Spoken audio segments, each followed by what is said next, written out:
Компании Коми Авиатранс будет выделен 1 800 000 000 рублей на погашение обязательств перед поставщиками, задолженности по заработной плате и налогам. Сейчас из-за долгов компания не может претендовать на господдержку и участвовать в тендерах. Депутаты Госсовета и представители правительства обсудили стратегию вывода Коми Авиатранса из кризиса. По словам заместителя председателя правительства Коми Эльмиры Ахмеевой, к тяжелому финансовому состоянию привел ряд причин. Это снижение доходов населения и спроса на перевозки, волатильность курса валют и пандемия коронавируса. Выйти на безубыточность Коми Авиатранс планирует за счет развития вертолетных перевозок. Для этого постепенно отремонтируют имеющиеся и закупят новые машины. Есть огромная уверенность и надежда на то, что мы не потеряем своего перевозчика.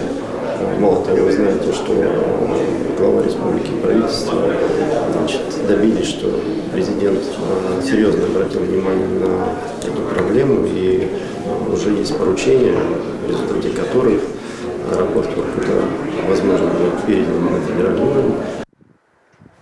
Напомним, сейчас это объект двойного базирования. Кроме гражданских самолетов, его использует авиация пограничных войск.